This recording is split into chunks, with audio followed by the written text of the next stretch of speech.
So, let us try to understand how the loss is computed in case of simple RNN.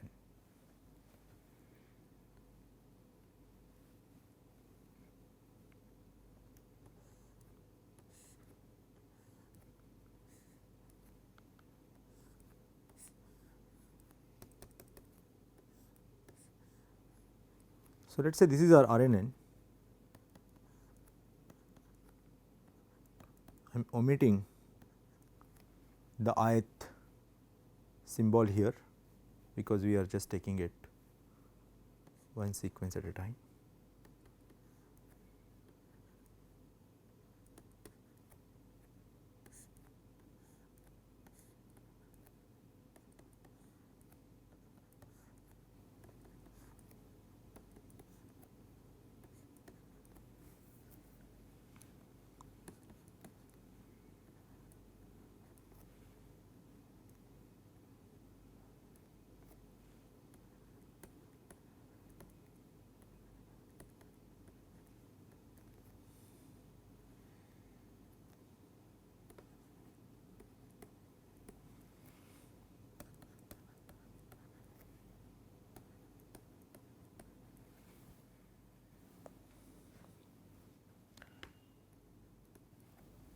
So, what happens is we use the input, perform the nonlinear activation over dot products, we perform nonlinear activation over linear combination to obtain the output for each position. So, we get the error at every position. So, for example, the loss at tth position is a function of the actual value and the predicted value.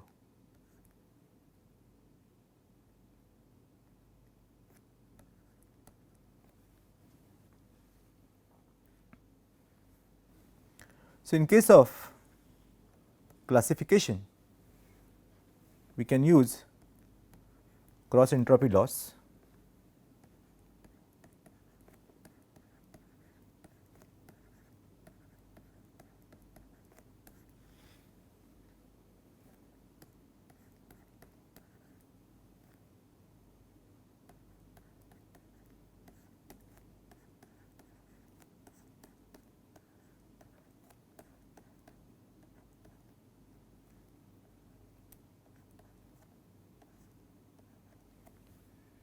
So, this is a loss that we incur, this is a cross entropy loss that we incur at each position in the sequence. So, the total loss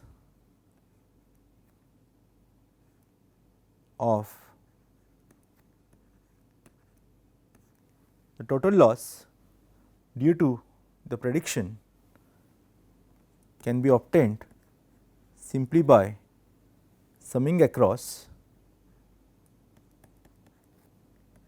the sequence length.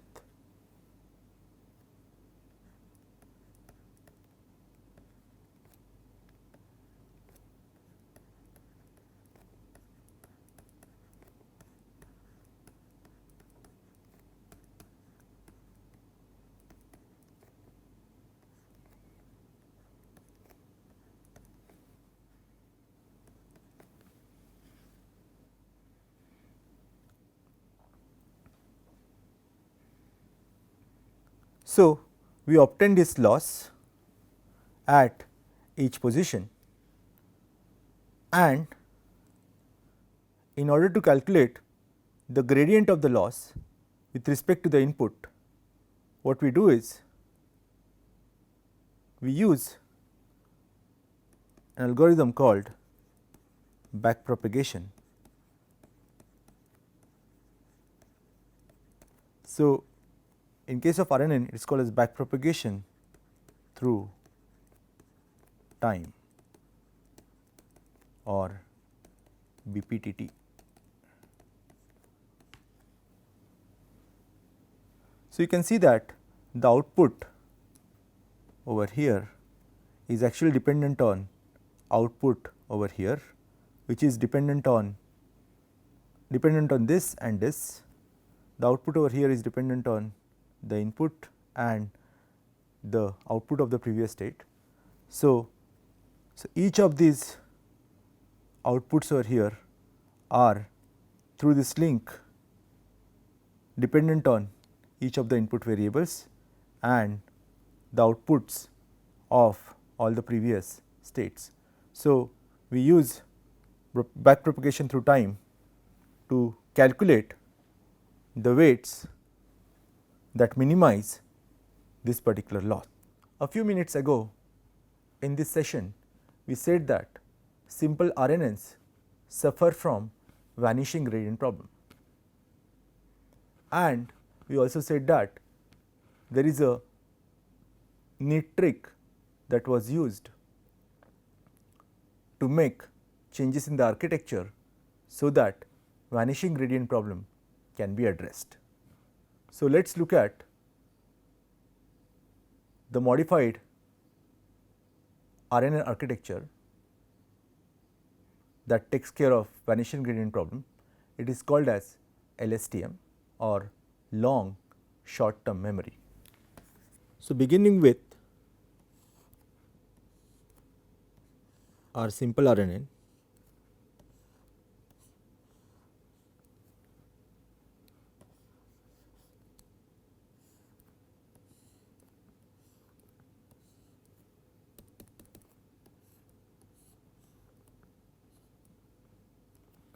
so we had this architecture for simple RNN where we gave a feature vector corresponding to each position as input,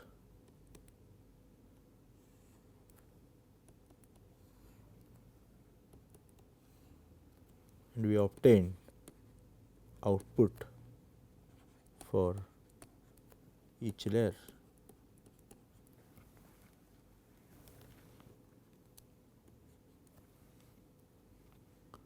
And in addition to the input feature vector, we have a recurrent connection which is the output from the previous node, that is also used as an additional input for calculating the output.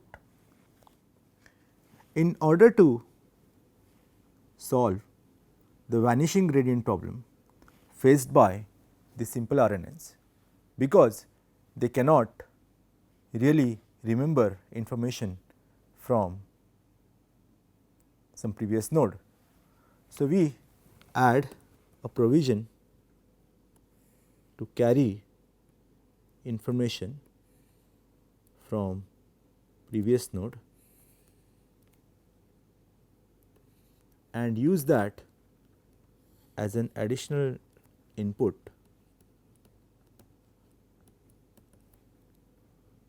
while calculating the output.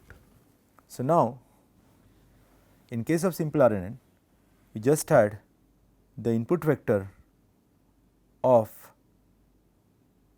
the particular position and the recurrent connection. In case of LSTM, we have an additional input which is carry, which is some information from previous states. This is simple enough so far. Now, you have to figure out how to decide which information to carry on the carry line. Let us try to understand how to decide that particular information, and we will be using the same strategy as simple RNN for deciding what to carry in the next state. Let us understand that through a pseudocode. So, the output will be computed based on the dot products of the output from the previous state or the recurrent connection along with its weight, the input vector and its weight, the carry information and its weight and the bias term. We add all these dot products and biases and apply nonlinear activation on that to get the output at tth position. In order to decide what to carry further,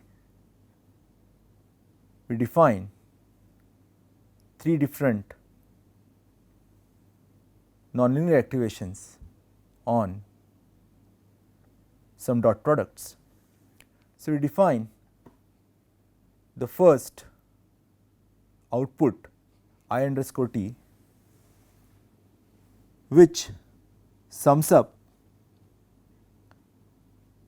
the output from the previous state or from previous timestamp and its feature vector.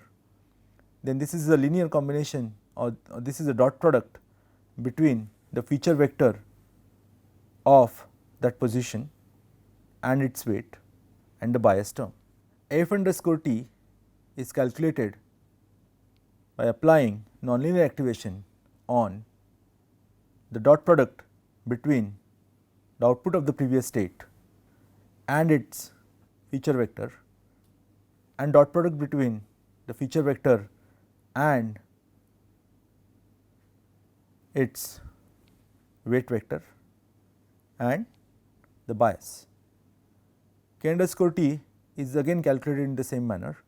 So, all these 3 numbers are calculated based on activation applied to dot product between the recurrent connection or the recurrent information and its weights, adding that into a dot product between the feature vector and its weight, adding that to the bias term.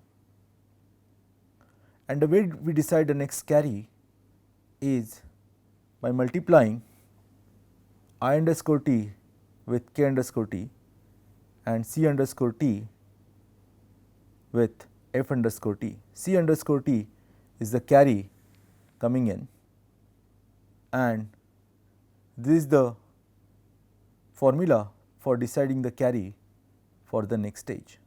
So, let us try to demonstrate this in a picture. So, here what we will do is we will insert a small block to calculate carry.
So, here we calculate the new carry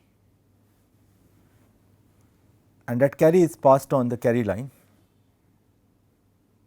and we also pass the state information coming from this box to the next box. So, these are architectural details, and most of the time we find these architectures through some, and most of the time we find such kind of architectures by doing search in the architecture space.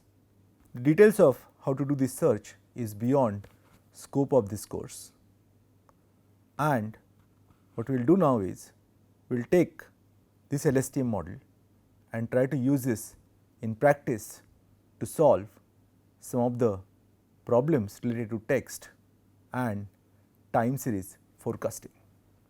So, this is the LSTM model. The only change that we make is we use a carrier information and we perform additional computations to decide what should be carried to the next state. We learn the weights of feature vectors used in all this calculation through the training of these LSTM models. You can see that because of these different operations, LSTMs have far more number of parameters as compared to simple RNN, but LSTM models are quite powerful and they are showing state of the art results on lots of sequence learning tasks. Let us experience LSTMs in action by going through some of the practical examples. Okay. So, let us use RNN models to obtain sentiment of movie reviews. So, we will use IMDb movie dataset. In this example, we will use movie reviews from IMDb and we will use RNN classifier to predict the sentiment of each of the movie reviews. The output here is a binary output. The review can either be positive or negative. We begin by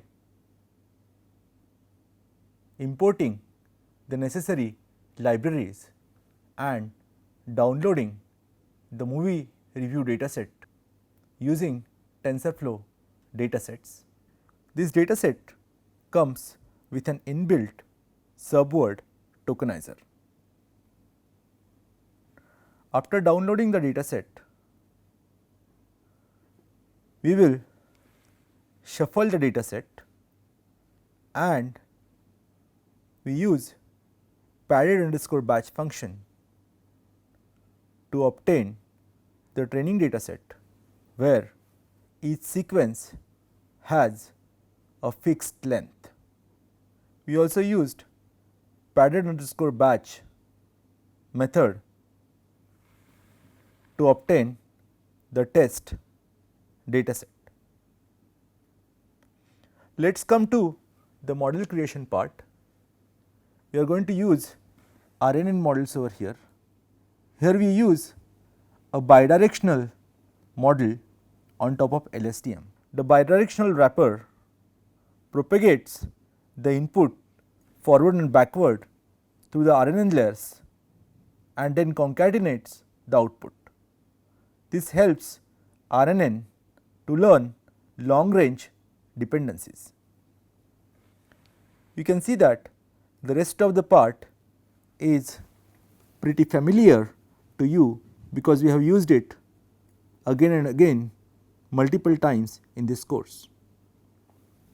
So, we take the input which is text and pass it through the embedding layer, which gets us a vector for each word. We embed each word into 64 length vector. We pass the output of embedding to bidirectional layer.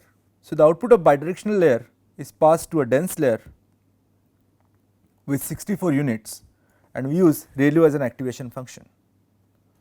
The output of dense layer is passed through the output layer, which is again a dense layer with a single unit, as we have binary classification problem here, and we use sigmoid as an activation function here. Let us define the model, compile it and look at model summary.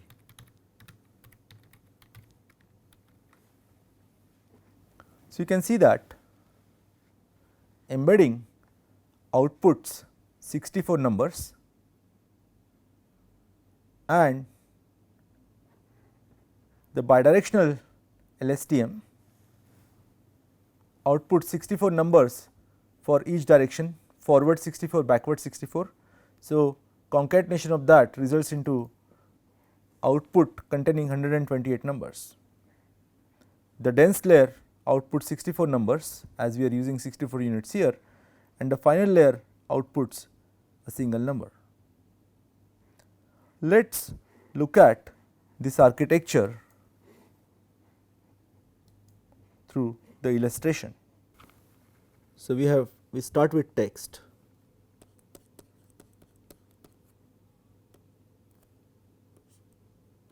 We have embedding layer followed by bidirectional LSTM followed by a dense layer and one more dense layer, which is an output layer. We have already studied embeddings, so let us focus on bidirectional LSTM. So, this is how the LSTM models work. So, we have, let us say, an input sequence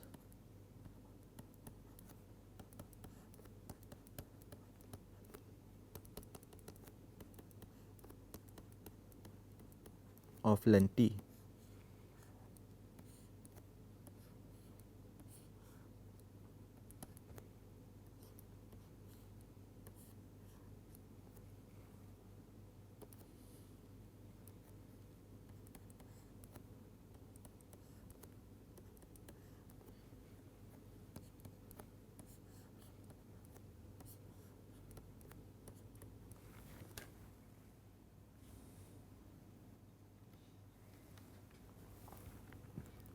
So, let us say these are all LSTM units.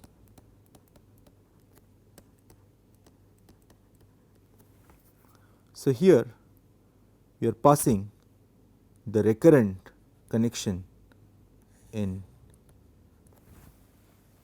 this particular direction from left to right. We actually get 64 numbers from this LSTM. So, there is a small correction here, we are not really collecting the output at each level. So, we are essentially passing that output to the next level, and we are not really collecting them, we are collecting the outputs only at the last layer. And in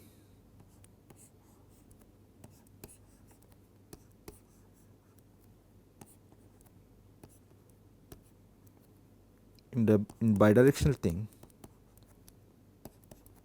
in the other pass, start with last word and do LSTM calculations and pass the recurrence from right to left, in a sense, because we started with the last word and we are going up to the first word. And then both these outputs are kind of concatenated.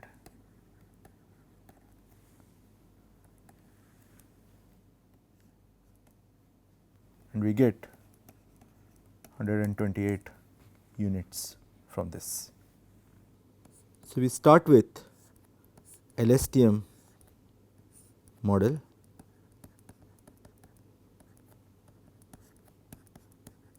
where we take an input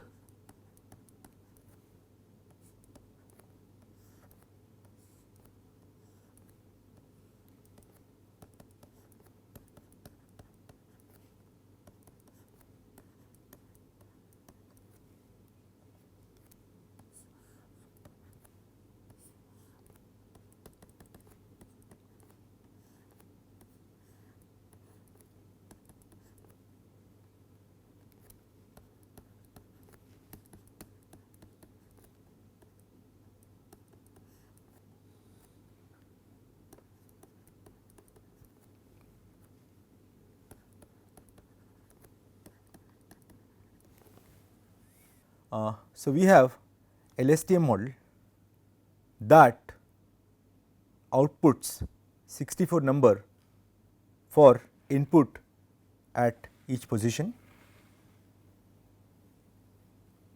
So, this is the forward pass because the output of tth position or ith position is being used as a recurrent connection in x plus ith position. For example, the output of x 1 is being used as a recurrent connection for x 2. So, this is called the forward pass. In bidirectional one, we also define some kind of a backward pass,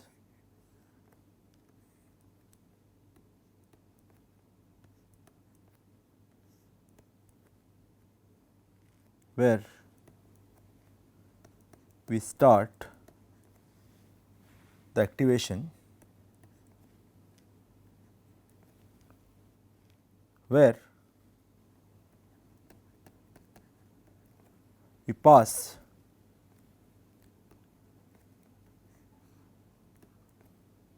the result of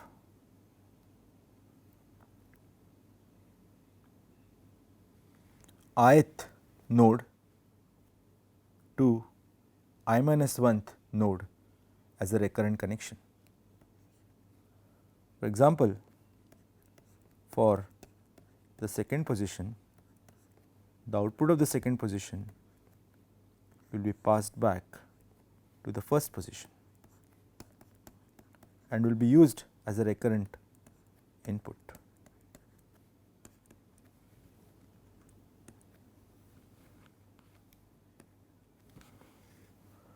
And what we do is we combine or we concatenate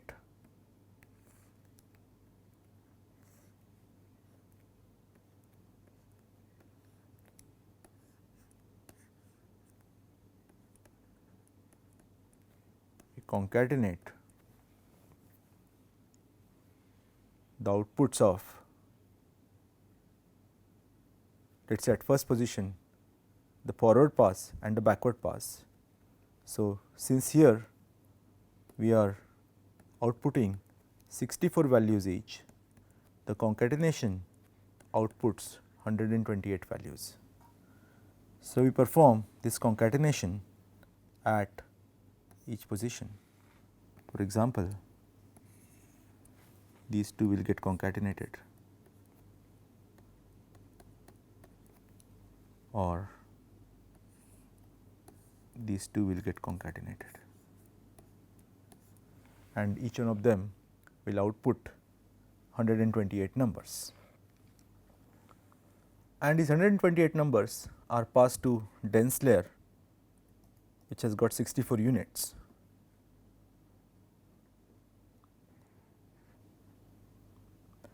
After setting up the model, we will train the model for a few epochs, so that we get to experience the output, and we store the progress of the model in the history object, so that we can plot how the model training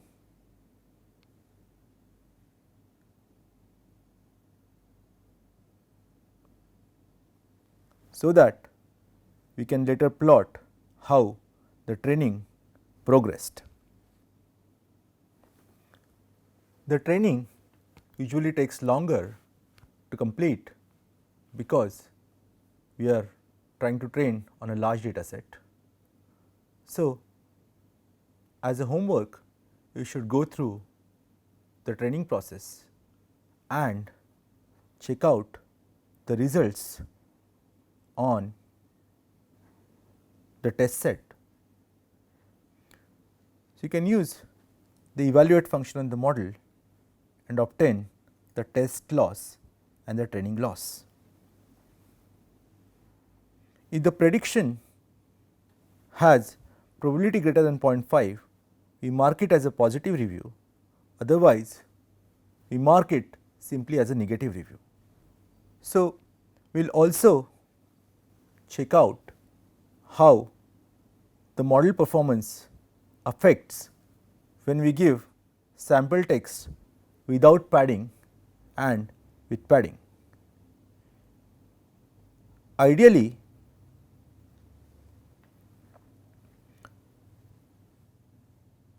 the model should learn to ignore the padding, but you will experience that there is some effect of padding on the output. So, now that we have trained our first model with a bidirectional LSTM, we will try to stack up couple of bidirectional LSTM and get model with more complexity. Let us see how to stack up different LSTMs and obtain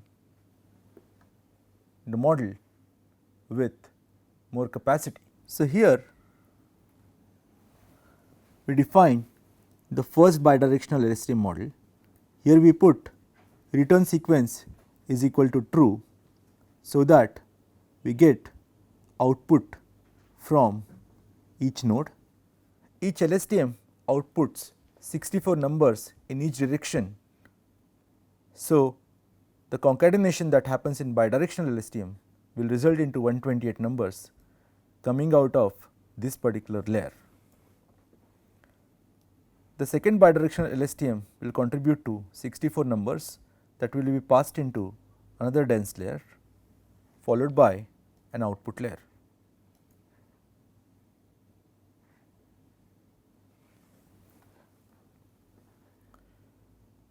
We can compile the model and look at the model summary.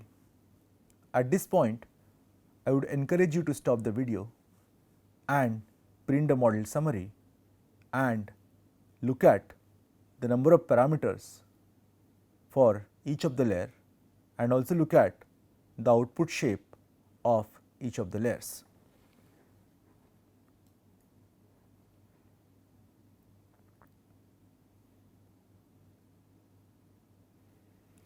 After looking at the model summary, we will fit the model and use the trained model to calculate the loss and accuracy on the test set. Just in case of the earlier model where we used a single bidirectional LSTM, I would also encourage you to look at the predictions from the model with and without padding of the text inputs.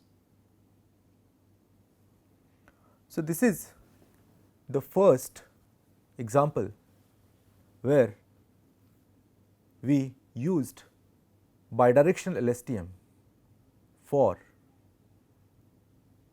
predicting sentiments of movie reviews. We will have couple of more examples of using LSTM models for time series forecasting and for text generation. That is for the next session. Hope you are enjoying learning these concepts and getting excited about using LSTMs in practice. See you in the next session. Thank you.